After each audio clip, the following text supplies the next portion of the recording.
Anyway, we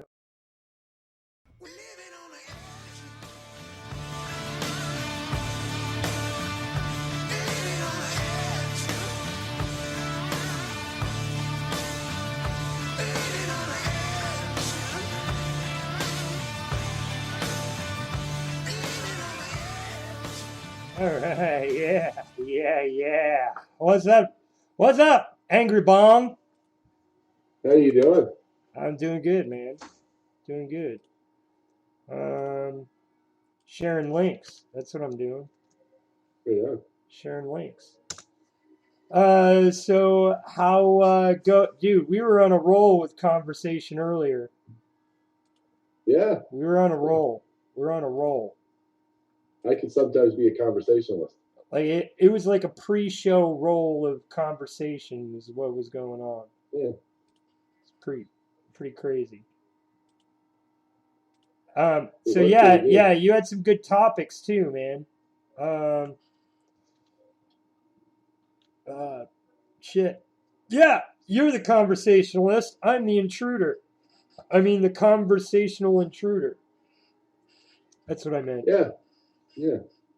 Yeah, I'm the interjector. The interjector. The interjector. You're the topic bringer, and I'm the interjector. I think that's how our conversations work, kind of. Yeah, that makes sense. That makes sense. We were talking about Trump's speech. Oh Right? yeah, I didn't get to see the actual speech. I only saw all the windbags.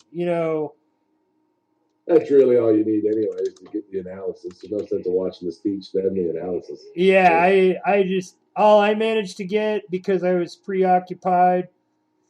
Um, my adult ADD shit really kicking my ass because I really wanted to watch it and got totally fucking distracted right as it was going down. So that shows you where my priorities are. I was like, all right. And then after the fact, I caught the news and them talking about it. I was like, shit, some bitch. How long was his speech anyway? Was it? About an hour or so, and then the opposition always has that guy that goes on and rebuts it for 20 minutes. Right? Remember Mark Rubio did it to Obama and he sweat it like a pig? And it's like a whole big fucking production thing. It's like a Just whole. mm, It's like the whole kazoo, the one man yeah, band, yeah. the one man band with many heads. Yeah. Oh, there you go. All of Washington, right? It's basically like a psycho, uh, uh, a psychological parody of the human centipede. Yeah, good analogy. Is that not fucked up, bro? They're all sewn up ass to mouth, folks. They're all sewn up ass to mouth.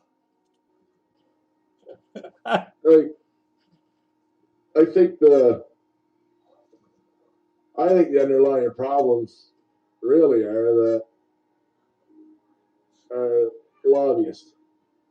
And I think lobbying opens the governments to all kinds of influence from things that are, damaging to the government, right?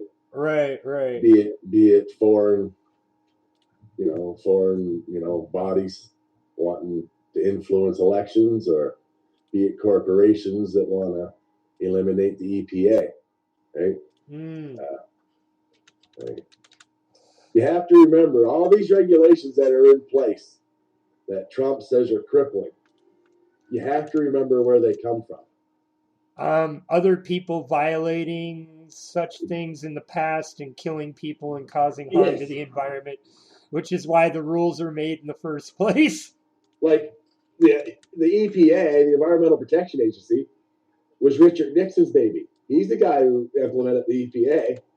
And he did so after Love Canal in New York. I don't know if you're familiar with Love Canal. If not, there's a documentary to watch. Oh, what's that all about? Oh, it's about this place, this community they built in New York on top of all this toxic waste that kids had high rates of I cancer. heard shit about that, but I haven't really researched it. I assumed it was real. It was fucking. Well, that's where the EPA comes from. Because they say, in the grain of every conspiracy, there's the grain of truth, or there wouldn't be the conspiracy to begin with. People don't just dream shit up. They're not that creative. Yeah. I mean, most of humanity is not that creative. If you look around us, everything around us comes from the arts. And whether it's the art of like the design of things or the art of the engineering of things, it's all art. And all this shit comes from a very small percentage of our population. I know people that when I was a kid, they used to take their car and park it. There's this spot here, like this small river. It's got a shallow gravel bed. Oh, a river ran through it. And they used to drive right into it and then get out and wash their car. Oh, shit. We had people that did that back home, bro. We had a quarry, right?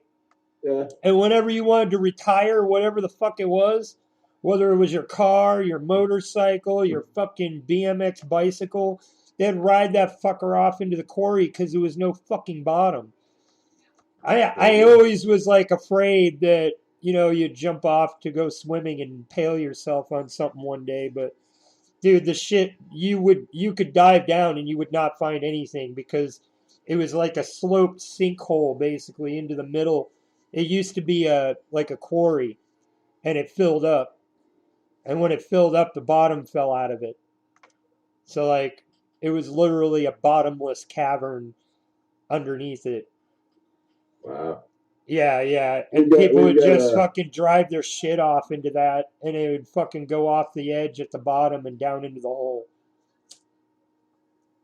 We got an abandoned strip mine here in town, and it's got a quarry and water in it. The water is like 280 feet deep. So. Damn. And it slopes like a beach. If I had the money, I'd buy it. Build a house over there. So,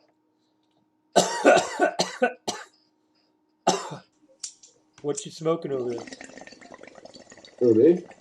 Yeah. Just a little bit of bud. What are you smoking? A little bit of bud. You're listening to another Backhand Studios production. Woo! Hey, I want to thank you, Mr. Bong, for being here with me and doing this show. No problem. We've been in and out from the old days, man. Like an Afghan, stitched up and paired and patched and yeah, man, Spreaker fucking veterans right here. Fucking battered armor, fucking helmets missing.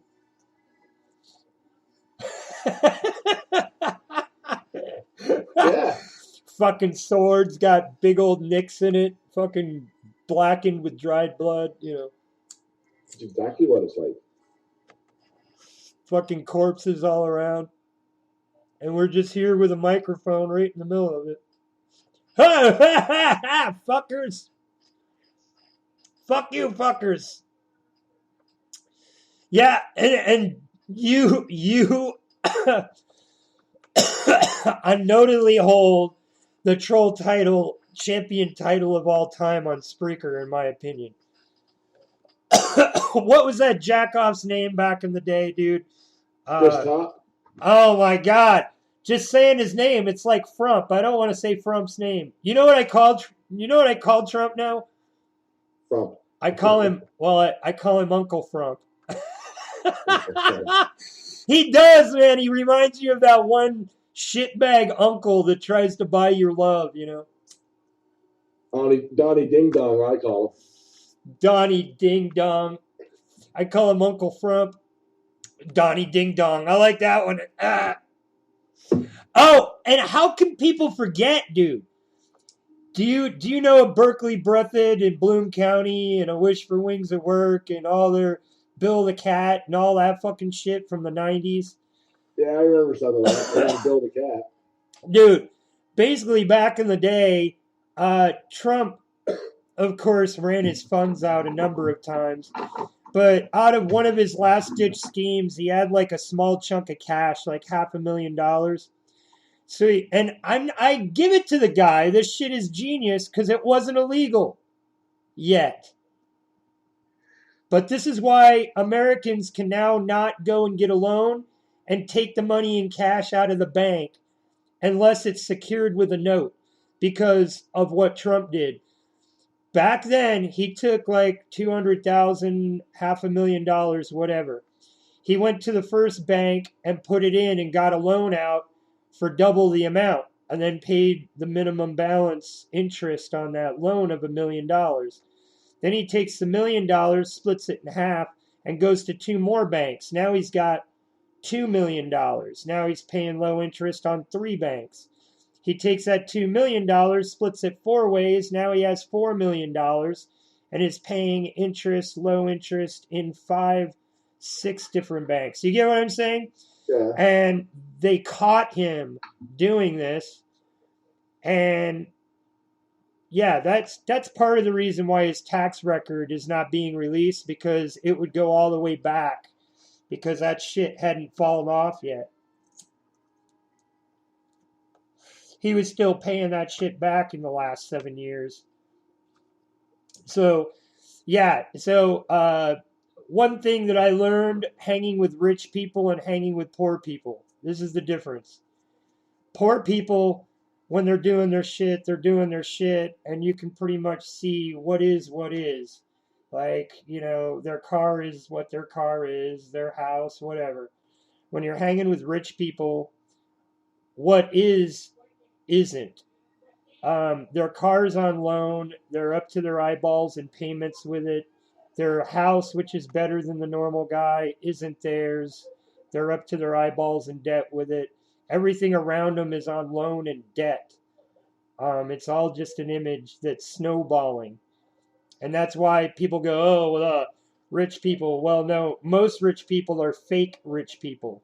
They're just, because of the way that our loan systems are and all that, and the stocks and this shit and that, if you know the game, you can do it too and pretend to be rich.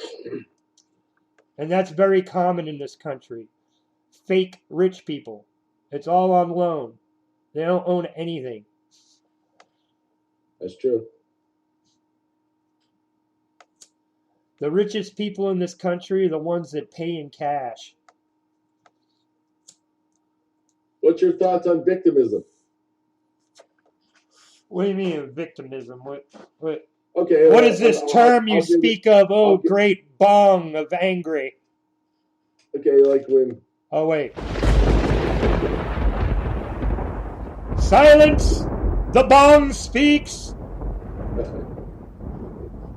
I don't know, like when some white guy say, all he does is complain about how the minorities get everything and he can't get anywhere because of, say, what the minorities get. Like, he's always playing the victim card. Like, he's not where he's at in life because of choices he made. Like there's no white kid college fund. What's that? Like there's no white kid college fund. Yeah, or you're not born already, on third base. I'm not saying that everybody born white has privilege, has a spoon in their mouth, but right. there are advantages to being white in North America that can't be denied. Yeah, but there is also a history to that. Did you know that in our Black freedom history, during the Civil War, right after the Civil War, and which it was believed to be a racial thing, but that was just one little fucking pinch of salt in the whole battle of what it was really about. Um, Pretty much it was economic control. And through this economic control, they needed a crowd control mechanism because what happened was it was right after the North won the war, the black and white poor population figured it out. They were like, wait a minute, this is class warfare, blah, blah, blah, blah, blah. Fuck this. Black and white, we're poor. We're all being treated like slaves. And they were starting a fucking uprising in the South. So, what the system did was they inadvertently handed mild amounts of power to the poor whites in these communities, which caused a separation of race again. Without giving them really anything. They just gave them a little bit of power over the blacks in the community, and they stopped unifying together. Yeah, I know that. And that's been used as a mechanism to keep the poor from unifying against the rich, regardless of color, because it's not a color thing. The color thing is a hot topic argument the system wants us to keep on so that we don't unify. That's not a conspiracy because you can see that even in the family household, which used to be the strongest bond that could not be broken by any government or outside force, was the family. And now you have families with each other in court, shooting each other, murdering each other, turning on each other, snitching on each other.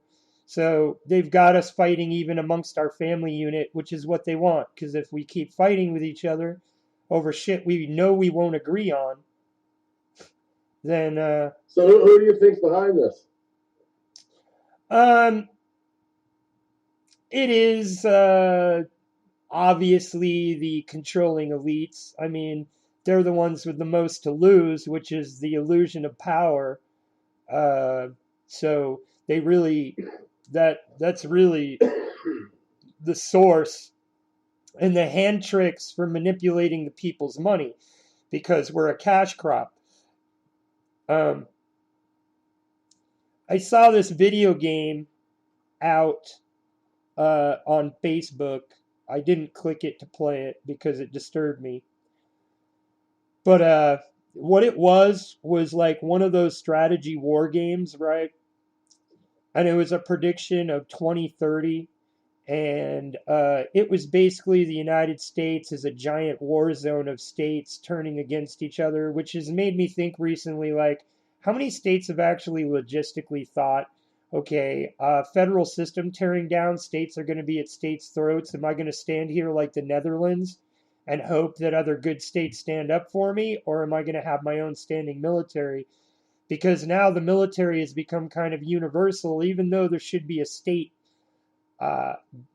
state barracks and so many population of soldiers that are theirs. For the most part, they're spread all over the fucking place. So like in a weird situation where states were turning on states, let's say like in this video game, there are some states that would just be walked on. Texas would just stretch its arms and take 5 states without even trying. Yeah, and another thing about that is too, I think there's a lot of misconceptions in, say, the real America on just how powerful and stuff the states like California and New York in the Eastern Seaboard and stuff would be. Right, exactly, because they control all of that port and all of that, which also explains why they want to put a central rail down the middle of the country. Think about it. If the country started to divide, they could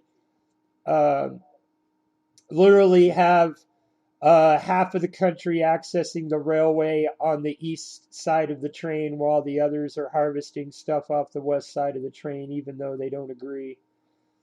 But those are just fantasy thoughts that I've had. But yeah, they are literally talking about running a railroad straight from Canada into Mexico down to Panama Canal. Well, this is all getting in place because not too far in the near distant future, when things stable out, they're going to build a bridge across the Bering Strait. They're going to build a fixed link across the Bering Strait. Why would they do that? Because rather than shipping things across the Pacific Ocean, they'll put them across there by train. And it will save everybody money. It will change the world completely, just like the English Channel did for England. Changed everything for England because you don't have to ship everything in. Shipping's expensive, right? And slow. And slow, right? You know what I mean? And, huh. Interesting. So they already I know it's different and everything, but they're getting better at building those. They built one here 20 years ago. From New Brunswick to Prince Edward Island, fixed link. It's quite a bridge. It's pretty impressive to drive across. So, but that bridge they're going to build in the Bering Strait someday, you'll never drive a car on it. It'd be a rail bridge. Oh, I see. That's still crazy, man. Same as the channel. That's still crazy, though.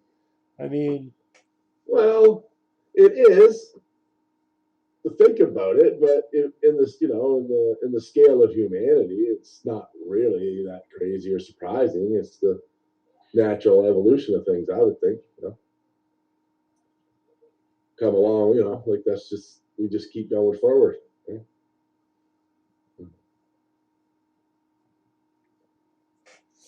And once they eliminate ships, right, or most of the ships, a lot of pollution, like those ocean liners and stuff, those big container ships are a big source of the pollution. Right. Wink, wink.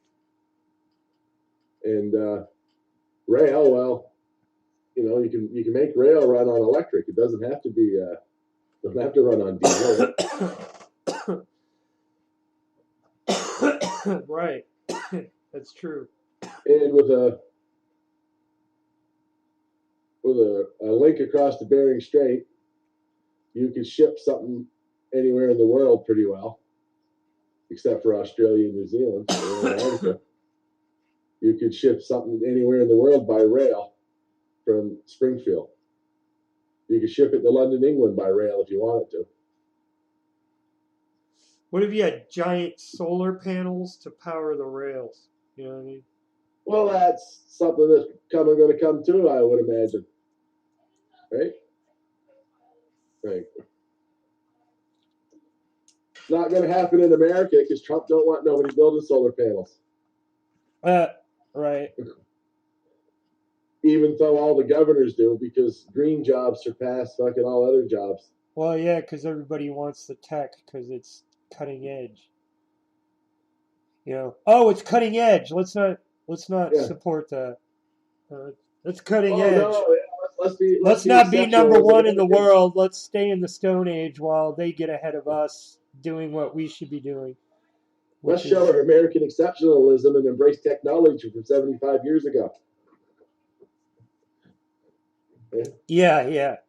Let's embrace something that is already on its way to being extinct, and we all know it. So instead of investing that into, what people don't understand is carbons. The majority of the carbons that are being emitted into the air were trapped in the oil in the earth, keeping the carbon out of the air. And we're just letting it out. The poison, which that poison being locked in the earth was needed to be locked in the earth for humans to even survive here. People are stupid, dude. Anyway. The earth is capable of dealing with what they call modern sunlight. Okay? And that means anything like vegetation, like trees or whatever. if the Earth can deal with all like that carbon footprint, even volcanoes and stuff, right? The problem comes from when, like you say, you get into the fossil fuels. Well, when you're burning that, you're burning ancient. You're releasing the energy from ancient sunlight. Right? That's what's trapped in that. You know, that's ancient sunlight, and that's where the problems arise. Is that anywhere like you can't put twice as much water in a jug of Kool-Aid and expect it to still be Kool-Aid, right? Or you can't add extra to the recipe of anything and expect it to still stay the same thing. So, the earth is a balance of things, and we keep adding something that throws it out of balance.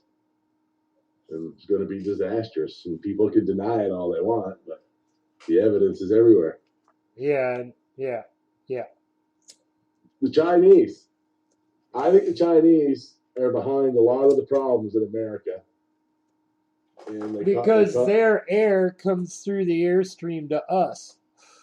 Not even that. I think that they cause a lot of your political problems. And I think the Russians are on board with it now. And it's all about keeping you fighting and doing your thing. And then all of a sudden, America's going to wake up and they're going to be so far behind that they're going to lose their power. And China's going to be winning without firing a shot. Because the Chinese don't think like Americans do. Right? Americans think they want instant gratification. They want success in their lifetime. Where the Chinese think of things in generations. Right. They'll have a 1,000-year plan. Right? You take a mortgage out over there, you can take it out for 300 years. Right? So they've had their eye on the ball for a long time. And I think that they're fast becoming like the Chinese have like climate change. The Chinese have these great big giant cities built in the inland of China that will hold 1 million people that nobody even lives in. You know what I mean? Like they have the places ready because they know that it's a matter of time before something blows ashore and a bunch of people get displaced out of this coastal community. And you watch, the Chinese are just going to move them to the inland. Like all those coastal people that are going to start drowning and stuff over there, they're going to move them inland.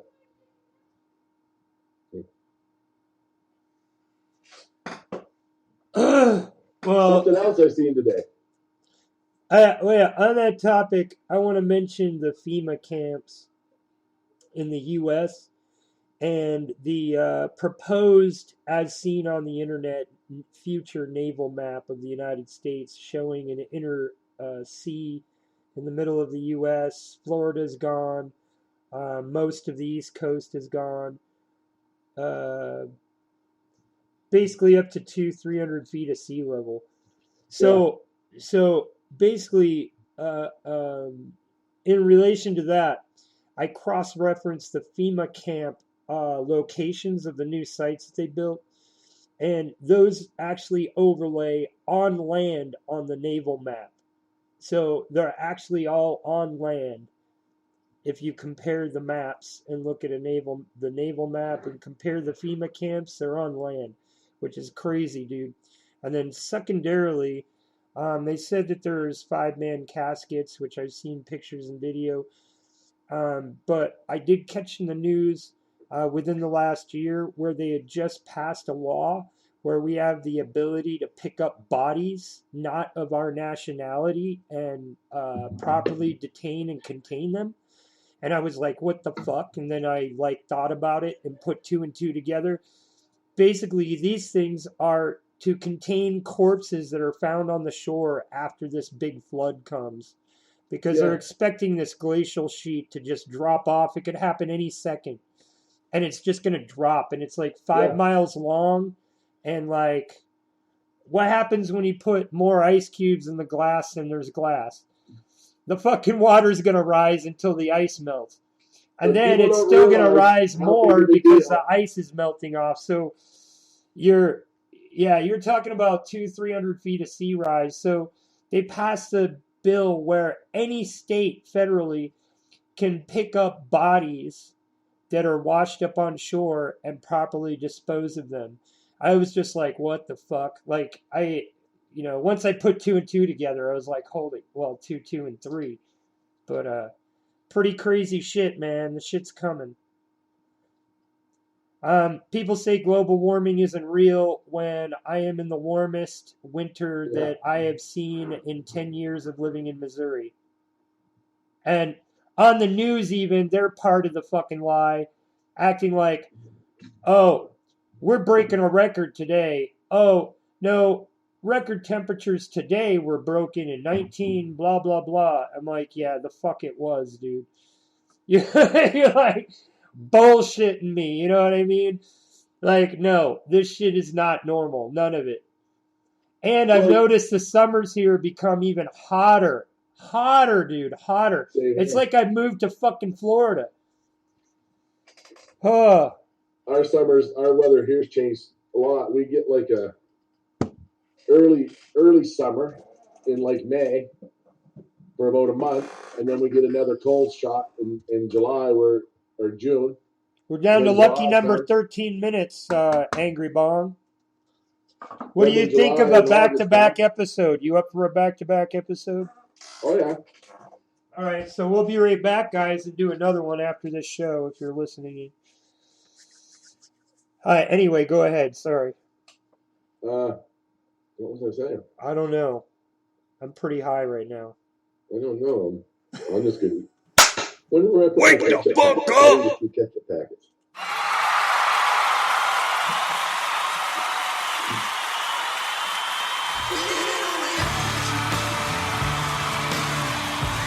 I wanted to stab you to living on the edge! What's it, Stabby?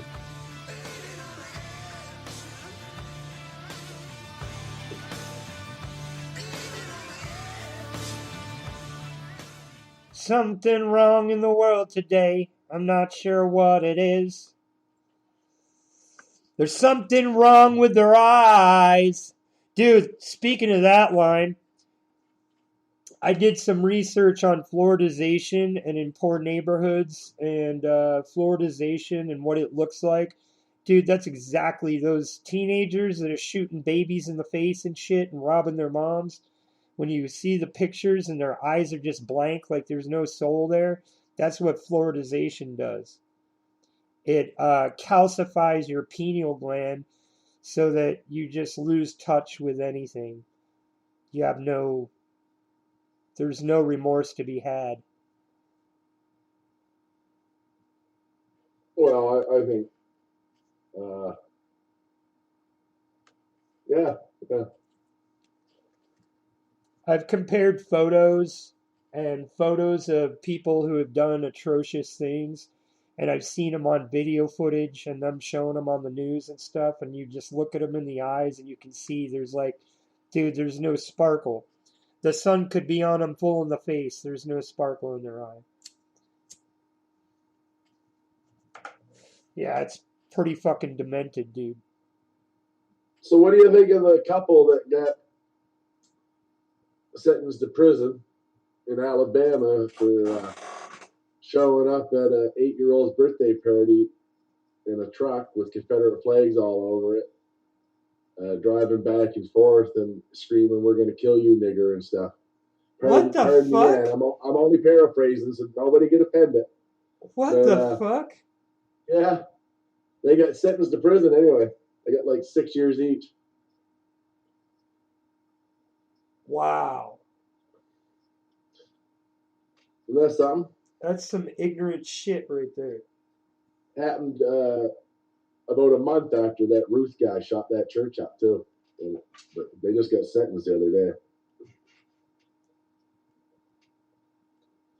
He stood up and cried when they sentenced him, and he said how remorseful he was, and he realized it was wrong. That's the thing about being one of them fucking douchebags. You feel pretty invulnerable when you're with all your buddies. Right. Right. When you're standing alone facing the realities of it, the true Teslas usually come out. Right. If he had any real convictions, like he was so bravely yelling from that truck at that little kid that was just trying to celebrate his party with his friends and family, he never would have stood up and cried in court, would he? No. He would have stood up and been proud of his actions and said what he was. So he was, he was just a phony to me. Poser in the wrong clothes. But I'm sure they're going to send him to a white-only prison, so he has nothing to worry about. Oh, dude. Right? No, PC takes care of that shit, dude. 90% of it. Yeah. Didn't they put Jeffrey Dahmer in PC? Well, yeah. When you're that high enough profile, dude, there are people that will find ways to get someone checked into PC to take you out. That's what I'm saying. Yeah. So he's going to prison in Alabama for calling little black kids horrible names at their birthday party, right? And everybody knows it. Yeah, there is a strong Aryan Brotherhood presence, though, inside of prisons, though, just as there is KBD, Crips, Vice Lord. I mean, when I did my stints of time, all I know is that any prison I went to, any prominent group, especially like racial wise, there was a group there that was really tight knit and looked out for each other. So he would get high props and he'd probably get pulled in by some thugs as soon as he got there. And the thing is that there's really no racial provocation among these groups in the prison. They just kind of leave one another to their own business, which is also awkward. So it's really weird, dude. But his odds are extremely high in the South that he's taken in by a white group that helps protect him, which is fucked up, but true. Hey, Darren, welcome to the chat. Johnny B. Bizzo! Johnny B heard me throw the N-word out. We're about to do a back-to-back, so we're going to do episode 2 of this show so that folks that tune in the first time have a second show they can flip over to. So we're going to do another 45 minutes. We're going to end this show. We're going to end each show with a music track. I'm picking today's music track. It's only a couple minutes long, though, so we're good. We're at 7 minutes, and then we're going to re-air a new show right away. And we'll be back, Angry Bong and Nabz here on the edge. On the edge. What do you say, Joe? Living on the edge, man. I've lost a lot of friends there, baby. I got no time to mess around. No time to mess around. I wish we could do a show like on location from Disneyland. I know, wouldn't that be sweet? I'd do that. I would do that. That'd be awesome. Just before it goes underwater, is that what you're saying? Yeah, it'd just be cool to just go to have the budget to be able to do that. Like to just go do actual. Just be like, yeah, man, we're just gonna do a podcast here from Disneyland, bitches. We're gonna mic ourselves up and we're gonna do Space Mountain on ecstasy. Bloviator, hello, Bloviator. What the fuck? The Bloviator's a big fan of mine. Oh shit! Welcome aboard, Bloviator. Good to see you guys here again. We're gonna do another show here after this one, so we have an episode 2. So that way, up until next week, people have more than one show to listen to. Have you ever been on Space Mountain, Nabz? Yes, I have, dude. I fucking loved it. Okay, dude, let me tell you. I went to Disney World when I was in 5th grade, and it was in off season when it's cooler out, and they have a lot of rides shut down because it's non-tourist season, so you get discount access And a lot of the rides were shut down, like the haunted house was shut down. I was pissed off about that. That was cool. I went to the one in California. Fuck you. I'm being jelly right now. Now I'm almost 50 and I still haven't been there. So yeah, I would love to go on that before it goes underwater. That would be an experience. Anyway, I went to the one in California. I didn't go to Florida. Oh no, I went to Florida, dude, and Space Mountain was fucking amazing. World of Tomorrow, oh my fucking god, that was just so cool as a kid. I really didn't like It's a Small World, but the Pirates of the Caribbean ride was fucking amazing. And even in the off season, I didn't get to go to Nautilus Nemo or whatever because 10,000 Leagues because even in the off season, the line was like 2 blocks long, dude. I was like, yeah, it was bad. I didn't go on that one either. Oh, that pissed me off. I was like, fuck, I really wanted to go on that one. You know what was brand new when I was there? Is they had the Star Wars ride. Star Wars ride? Yeah. It was what? You know, like a shuttle? Dude, you're blowing my fucking gourd right now, bro. No, but like it was pretty cool because like when you're in line, like it's like you're in a big spaceship hall and everything. Look really Star Warsy. You know what they're like. Anyway, when you get on it, supposedly you had this droid that was the shuttle pilot. It was like a 3D movie. Yeah. And the thing you're sitting in that shakes around and moves and stuff. So you're getting all the feelings like you're fucking free falling and stuff. And it was the trippiest thing I had ever been on. And this was like back in 1991, for fuck's sake. So, and it was cool. Like when he went to leave the landing bay, he said, not enough power. And we like cleared the door, we like dropped. And you just feel like you're in this big nosedive, you know what I mean? It was wild. Wow. Yeah, there was a bunch of stuff at the Disney World that I didn't get to go to that. I don't know. Does that sound any better, Darren? Maybe I had it too loud. Thing there that he had at Disneyland. I imagine they got rid of that after the touchy stuff, but you know. But that was pretty cool too. It was all 3D. Oh shit. We're gonna continue talking. Here's Craigslist Massacre. Stay right here for episode 2 with Angry Bong and Nabz. We're gonna air right after this show's up, so stay right here. And I want to thank my fan club for following me over. Darren and the Blake Slower. It's a Craigslist Massacre! Yeah, go ahead. Sorry. Thanks. Craigslist Massacre. We'll be right back.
Thank you guys for tuning in. Stay right here. We got a new show coming right up after this. Angry? I like that. How you doing? Angry. He's angry. That was all fun. He's angry. You're listening to Nabz and Angry Bong on the Edge. Stay right here. We're going to air again in 11, 10 seconds. 9, 8, 7, 6.